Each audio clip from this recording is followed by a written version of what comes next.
Hello friends, welcome back. നമ്മുടെ രാഷ്ട്രീയത്തിൽ ഇപ്പോൾ വലിയ രീതിയിലുള്ള ചടില നീക്കങ്ങൾ നടക്കുകയാണ്. നമുക്കറിയാം, 2026 നിയമസഭാ തെരഞ്ഞെടുപ്പ് ജാഗ്രതയോടുകൂടി എല്ലാവരും സമീപിക്കുന്ന ഒരു തെരഞ്ഞെടുപ്പാണ് 2026 നിയമസഭാ തെരഞ്ഞെടുപ്പ്. നമ്മുടെ സംസ്ഥാനത്തെ പ്രധാനപ്പെട്ട കക്ഷികൾ മുഴുവനും അതിലേക്ക് ആളുകളെ, ഘടകകക്ഷികളെ കൂട്ടുന്ന അല്ലെങ്കിൽ മതസംഘടനകളെ കൂട്ടുന്ന തിരക്കിലാണ്.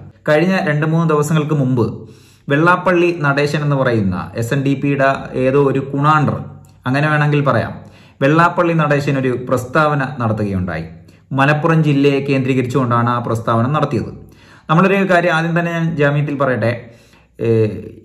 നമ്മുടെ സംസ്ഥാനത്തെ RSS, സംഘപരിവാർ, SNDP, ബജ്രംഗ് ദള്, ശിവസേന, അങ്ങനെയുള്ള ചില സംഘടനകൾ, ഇവർക്ക് പ്രത്യേകിച്ചൊരു രജിസ്ട്രേഷൻ ഒന്നുമില്ലാത്തത് കൊണ്ട് തന്നെ ഇവർക്ക് പല പേരാണ്.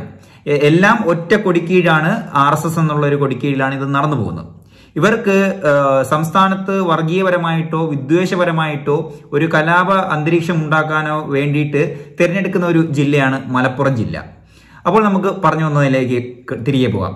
ഈ മലപ്പുറം ജില്ലയെ കേന്ദ്രീകരിച്ചുകൊണ്ട് വെള്ളാപ്പള്ളി നടേശൻ ഒരു പരാമർശം നടത്തിയിരുന്നു. മലപ്പുറം ജില്ല വേറൊരു രാജ്യമാണ്, അവിടെ ഹിന്ദുക്കൾക്ക് ജീവിക്കാൻ കഴിയില്ല, അത്രയും 100 മുസ്ലിങ്ങളുടെ ഇടയിൽ 50 ഹിന്ദുക്കൾക്ക് ജീവിക്കാൻ പറ്റില്ല, അങ്ങനെ ഇങ്ങനെയുള്ള കുറച്ച് കാര്യങ്ങൾ അവിടെ പറഞ്ഞുപോയി. അവൻ അത് പറയും, അതിനപ്പുറവും പറയും എന്നുള്ളത് നമുക്ക് എല്ലാവർക്കും അറിയാം. നമ്മുടെ സംസ്ഥാനത്തുള്ള എല്ലാ നേതാക്കന്മാർക്കും അത് അറിയാവുന്നതാണ്. അപ്പോൾ നമ്മൾ അവനെ കുറിച്ച് നിരവധി വീഡിയോകൾ ഇതിനു മുമ്പ് ചെയ്തിട്ടുള്ളതാണ്. ഇവന്റെ രാഷ്ട്രീയ പശ്ചാത്തലം എന്താണെന്ന് നമുക്കൊന്ന് പരിശോധിക്കാം. വെള്ളാപ്പള്ളി നടേശൻ എന്ന് പറയുന്ന ഒറ്റയാൾ, ആ ഒരു വ്യക്തിക്കുള്ള ആദർശം കൂടുതലും ഈ പറയുന്ന അപ്പോൾ ഭരിക്കുന്ന പാർട്ടികളോടാണ് കൂറ്.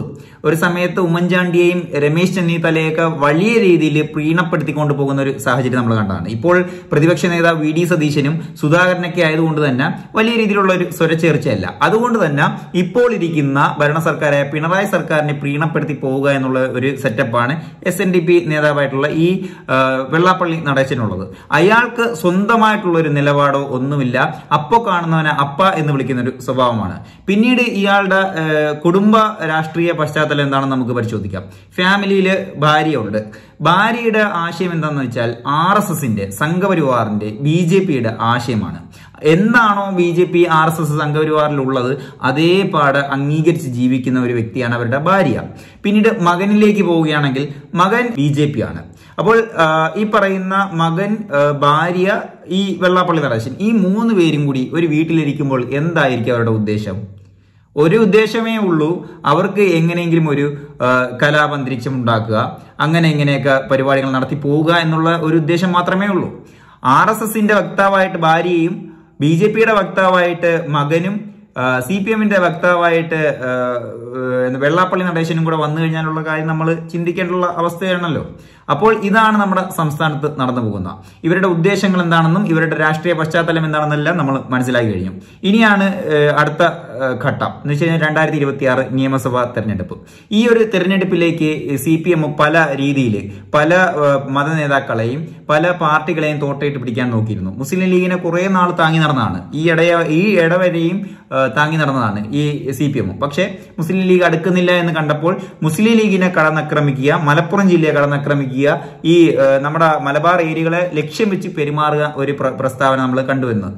പിന്നീട് ഇവർ നോക്കിയപ്പോൾ SNDP ഉണ്ട്, അവിടെ കുറച്ച് നായേഴ്സ് വോട്ടും അങ്ങനെ കുറെ വോട്ടുകളുണ്ടല്ലോ, ബ്രാഹ്മണ ഗ്രൂപ്പുകളുടെയൊക്കെ കുറച്ച് വോട്ടുകൾ മേടിച്ചെടുക്കാൻ വേണ്ടിയിട്ട് SNDPയെ ലക്ഷ്യം വെച്ചുകൊണ്ട് പിണറായി വിജയൻ മുന്നോട്ട് പോയി.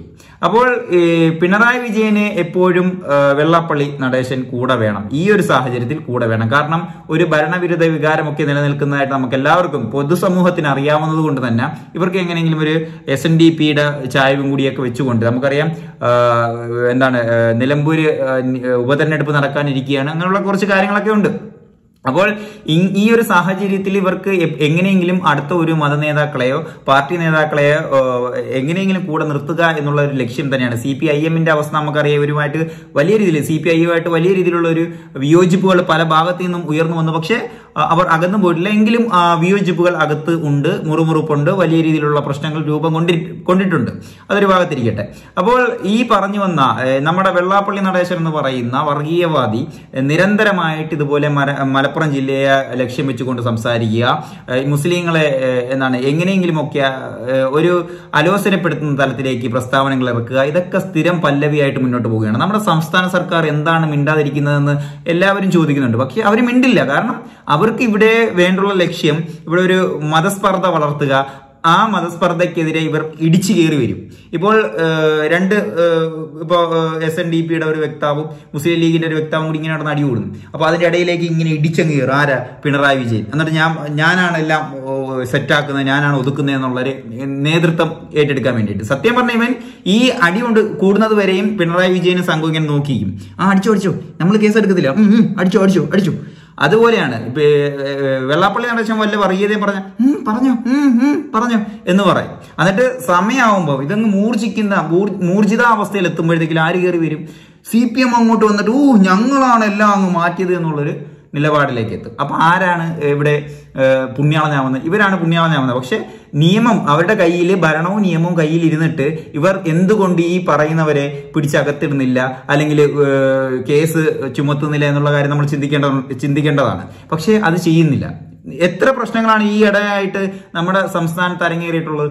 ഒരു രീതിയിലും മുസ്ലിങ്ങൾക്കെതിരെ വരുന്ന ഒരു പരാമർശത്തിനോ ഒരു വിദ്വേഷപരമായിട്ടുള്ള ഒരു കേസിനോ ഈ പറയുന്ന CPM എന്ന് പറയുന്ന പാർട്ടി നിലകൊണ്ടിട്ടില്ല എന്ന് നമുക്ക് ഉറപ്പിച്ചു പറയാം.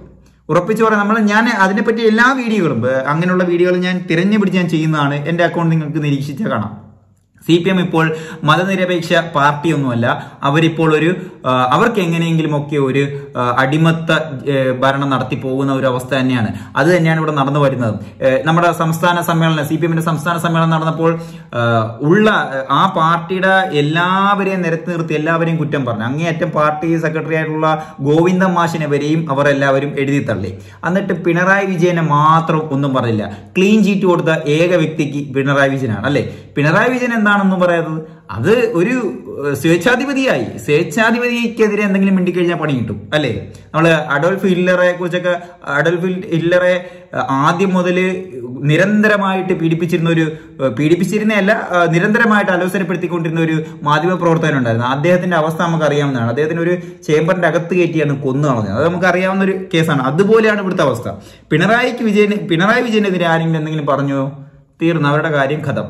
അത് തന്നെയാണ് നടന്നു വരുന്നത്. അപ്പോൾ നമ്മളൊരു കാര്യം മനസ്സിലാക്കേണ്ടത്, ഇവിടെ സംസ്ഥാനത്ത് മതവിവേചനം, ഒരു കലാപ രൂപേണയുള്ള പ്രസ്താവനകൾ ഇറക്കുന്നതിൽ നമ്മുടെ സംസ്ഥാന സർക്കാർ മൗനം പാലിക്കുന്നു, അതിനു വേണ്ടിയിട്ട് വളം വെച്ച് കൊടുക്കുന്നു എന്ന് നമ്മൾ 100% നമുക്ക് ഉറപ്പിച്ച് പറയാൻ പറ്റുന്ന ഒരു സാഹചര്യമാണ്.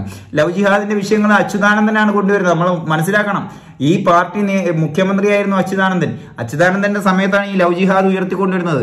ഏതോ ഒരു ചർച്ചിന്റെ പുറത്തിരുന്ന് ചർച്ച ചെയ്ത വിഷയം അത് പുറത്തേക്ക് വന്ന് രാഷ്ട്രീയപരമായിട്ട് അതിനെ നോക്കിക്കണ്ട് അതിനെ എടുത്തു ഉയർത്തിയത് അച്യുതാനന്ദന്റെ ഭരണകാലത്താണെന്നുള്ളത് നമ്മൾ മനസ്സിലാക്കണം. ഇവര് മതനിരപേക്ഷ പാർട്ടി എന്ന് പുറമേ പറയും, പക്ഷെ ഉള്ളിൽ മുഴുവനും ഇവരുടെ ലക്ഷ്യം മുഴുവനും ഇത് തന്നെയാണ്. നമ്മുടെ ഈ BJPയുടെ ഒരു പരിപാടിയാണ് ഇവരും കണ്ടുപഠിക്കുന്നത്. ഈ പാർട്ടിയെ കണ്ടി CPM എന്ന് പറയുന്ന പാർട്ടിയെ കണ്ടാണ് ഒരു കേഡൽ പാർട്ടി എന്നുള്ള രീതിയിൽ BJP മുന്നോട്ട് പോകുന്നത്. അതുപോലെയാണ് അവരുടെ കയ്യിൽ നിന്നും എടുത്ത ഒരു പരിപാടിയാണ് ഈ കലാപ അന്തരീക്ഷം, അല്ലെങ്കിൽ ഈ വർഗീയത, ഈ മതസ്പർദ്ധ വളർത്തുന്ന ചട്ടങ്ങളൊക്കെ അവരുടെ കയ്യിൽ നിന്ന് CPM കോപ്പി അടിച്ചതാണ്. അപ്പോൾ ഇതാണ് ഇവിടെ നടന്നു പോരുന്നത്. അപ്പോൾ SNDPയുടെ നേതാവ് വെള്ളാപ്പള്ളി നടേശൻ പറഞ്ഞതിൽ വലിയ അതിശയപ്പെടാനൊന്നുമില്ല. നമ്മുടെ സംസ്ഥാനത്ത് നടക്കുന്ന ഓരോ വർഗീയതയ്ക്കും വക്കാലത്ത് നിന്ന് കൊടുക്കുന്നത് നമ്മുടെ സംസ്ഥാന സർക്കാരാണ് എന്നുള്ളത് നമ്മൾ ഉറപ്പിച്ച് പറയുക. ഈ 2026 നിയമസഭാ തെരഞ്ഞെടുപ്പ് SNDPയുടെ പിന്തുണ ഉറപ്പായിട്ട് ഇപ്പോഴേ നമുക്ക് ഉറപ്പിക്കാം. സജി ചെറിയാൻ എന്ന് പറയുന്ന മന്ത്രി എന്തൊക്കെയോ ഇരുന്ന് കൊലകൊലമുന്നാണ്ടല്ലോ. വെള്ളാപ്പള്ളി ഒരു നല്ലവനാണ്, മതസ്പർദ്ധ വളർത്തുന്നവനല്ല, എനിക്ക് വ്യക്തിപരമായിട്ട് അറിയാം. അവൻ ഈ സജി ചെറിയാൻ എന്ന് പറയുന്നവൻ വെറും പെടലയാണ്. ഇവന്റെ ഒരു പ്രസ്താവന ഞാൻ കേട്ടായിരുന്നു. സൗദിയിലൂടെയോ UAE കണ്ട് പോയപ്പോഴത്തേക്ക് അവിടെ ബാങ്ക് വിളിയില്ല. നമ്മുടെ സംസ്ഥാനത്ത് മൊത്തം ബാങ്ക് വിളിയായിരുന്നു, അവിടെ ഇവിടെ എല്ലാം ബാങ്ക് വിളിയായിരുന്നു. അത് ഏത് പാർട്ടിക്ക്, പാർട്ടിയുടെ ഒരു നേതൃത്വത്തിൽ ഇരിക്കുന്ന ഒരാൾക്ക് എങ്ങനെ പറയാൻ നോക്കൂ? നമ്മുടെ സംസ്ഥാനത്ത്, നമ്മുടെ രാജ്യത്തിന്റെ എന്താണ് ദൃഢമായിട്ടുള്ളൊരു അജണ്ട അല്ലെങ്കിൽ നമ്മുടെ ആശയം എന്താണെന്ന് പോലും മനസ്സിലാക്കാതെയല്ലേ അവൻ ആ അഭിപ്രായം പറഞ്ഞത്. ഇത് നമ്മുടെ രാജ്യം മതനിരപേക്ഷ രാജ്യമാണെന്ന് നമ്മൾ വാദോരാതെ പറയുമ്പോൾ ഇതുപോലുള്ള പ്രസ്താവന എങ്ങനെ പറയാൻ തോന്നും? അപ്പോൾ ഇതൊക്കെ ഇവരുടെ കയ്യിൽ ഒരു പിടി മരുന്ന് നല്ല രീതിയിൽ ഇരിപ്പുണ്ട്. ഇവന്മാര് തന്നെയാണ് ഇവിടെ ഏറ്റവും വലിയ പ്രശ്നം. 2026 നിയമസഭാ തെരഞ്ഞെടുപ്പ് ഈ പറയുന്ന CPM LDF ഗവൺമെന്റ് ഈ ഗവൺമെന്റിനെ താഴെ ഇറക്കാൻ വേണ്ടിയിട്ട് മാത്രമുള്ള ഒരു തെരഞ്ഞെടുപ്പ് തന്നെയാണ്. അപ്പോൾ നമ്മൾ എല്ലാവരും ജാഗ്രതയോടുകൂടി ഈ വർഗീയവാദികൾക്ക്, ഈ കലാപ അന്തരീക്ഷം ഉണ്ടാക്കുന്നവർക്കെതിരെയുള്ള നമ്മുടെ ഒരു പോരാട്ടമായിരിക്കണം 2026 നിയമസഭാ തെരഞ്ഞെടുപ്പ്. അതുകൊണ്ട് എല്ലാവരും CPM-നെയും LDF ഗവൺമെന്റിനെയും SNDP നേതാവിനെയും അതുപോലെ തന്നെ SNDP എന്ന് പറയുന്ന പാർട്ടിയെയും BJP-യെയും നോട്ടമിട്ട് വയ്ക്കുക. നമ്മുടെ സംസ്ഥാനം എപ്പോഴും ഭദ്രമായിട്ട് ഇരിക്കാൻ വേണ്ടിയിട്ട് ആരാണോ നീതിപൂർവ്വം പെരുമാറുന്ന അവർക്ക് വേണ്ടിയിട്ട് നമ്മൾ വോട്ട് ചെയ്യുക എന്നുള്ള ഒരു ഘട്ടത്തിലേക്ക് കടക്കേണ്ടതുണ്ട്. അതുകൊണ്ട് നിങ്ങൾക്ക് ഇതിനെപ്പറ്റി ഈ വെള്ളാപ്പള്ളി നടേശൻ SNDP-യുടെ നേതാവ് ഇയാൾ പറഞ്ഞതിനെ പറ്റിയിട്ട് എന്തെങ്കിലും ഒരു അഭിപ്രായം രേഖപ്പെടുത്തുകയാണെങ്കിൽ തീർച്ചയായിട്ടും രേഖപ്പെടുത്തുക. വീഡിയോ ഇഷ്ടപ്പെടുന്നതായിരുന്നു. അടുത്ത വീഡിയോയിൽ ഇനിയും കാണാം. എന്തെങ്കിലും എൻ്റെ വായിൽ നിന്നും വീണ് പോയ പോരായ്മകളോ അല്ലെങ്കിൽ എന്തെങ്കിലും ഒരു നിങ്ങൾക്ക് ശരിയല്ല എന്ന് തോന്നിയിട്ടുള്ള എന്തെങ്കിലും കാര്യമുണ്ടെങ്കിൽ തീർച്ചയായിട്ടും എടുത്ത് കമന്റ് ചെയ്യുക. വീഡിയോ ഇഷ്ടപ്പെടുന്നതായിരുന്നു. അടുത്ത വീഡിയോയിൽ ഇനിയും കാണാം.